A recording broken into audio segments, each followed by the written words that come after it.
waiting for one of you guys to say action. No, it'll be... 2 weekends ago, it was Easter. This Easter wasn't like a normal Easter. We were all locked inside, not able to go out of the house, participate in the things that we normally might. We weren't able to go to church, for those who go to church, or mass, or go on camping holidays, things that we normally might do. We were stuck inside, and Easter wasn't quite the same. Easter, I don't know what Easter is to you guys. Easter is all those things for me. It's also these chocolate bunnies, these chocolate rabbits. 2 years ago, I went through an experience that gave me a fresh perspective on Easter. An experience that gave me a fresh perspective on Easter. I was at this camp, a Christian camp called Big Camp, in the middle of Victoria.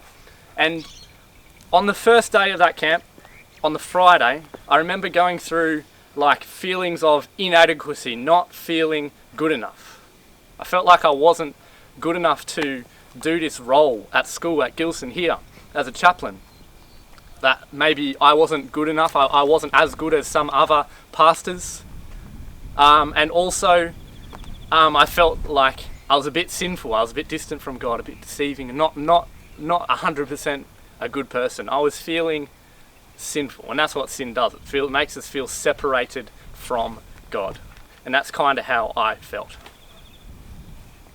And then the next day, I woke up, I did my thing, I enjoyed the camp, I kind of forgot about that, what I was thinking about yesterday. I had just one of those deep moments. I'm sure you guys have experienced those times in your life where you feel not worthy, where you experience despair. Friday, that day, for me, was despair. The next day, Saturday, I kind of woke up, relaxed a little bit, forgot about it, and got on with it today. And that was a bit more of a rest day.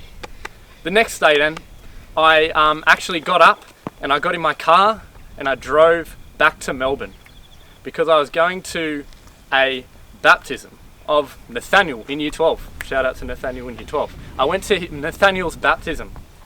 And this was a great experience for me going to this baptism because I don't know, I had such joy seeing Nathaniel get baptized, experiencing the newness of life, the restarting a new life in Christianity, being born again as it's described in the Bible.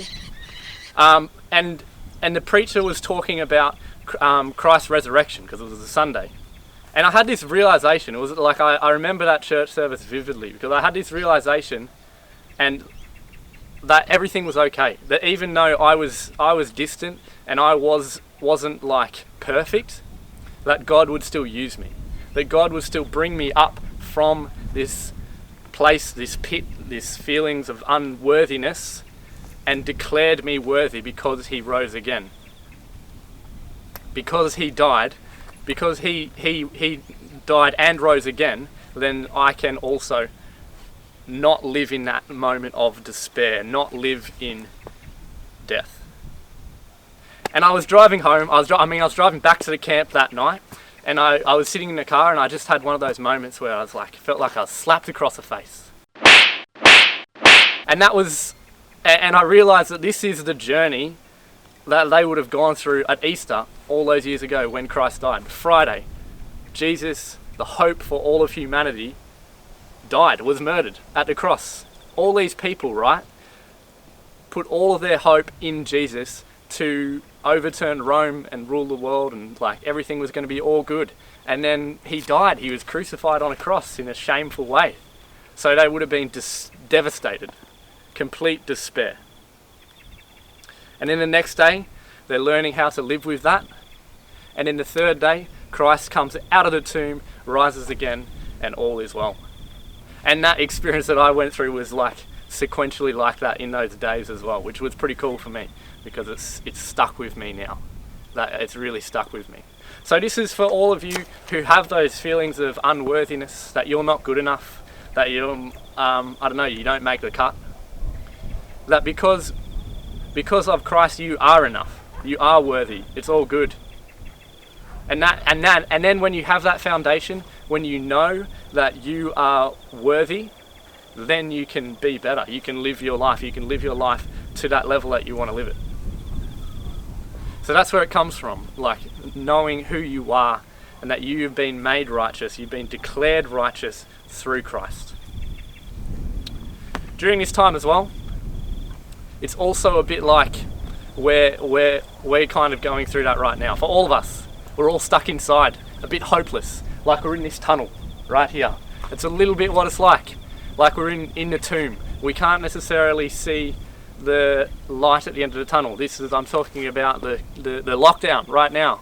This is painful, particularly for you extroverts out there. I know it's a struggle, and maybe we can't see the light at the end. We could be like ages in that tunnel, like a kilometre or two in that tunnel, and we don't see the way out. But notice, there is an end to all this. There is hope, there is light at the end of the tunnel for all of us. So that's my message to all of you this morning. There is hope, there is light at the end of the tunnel. So hold on to that hope. Cling tight to that hope.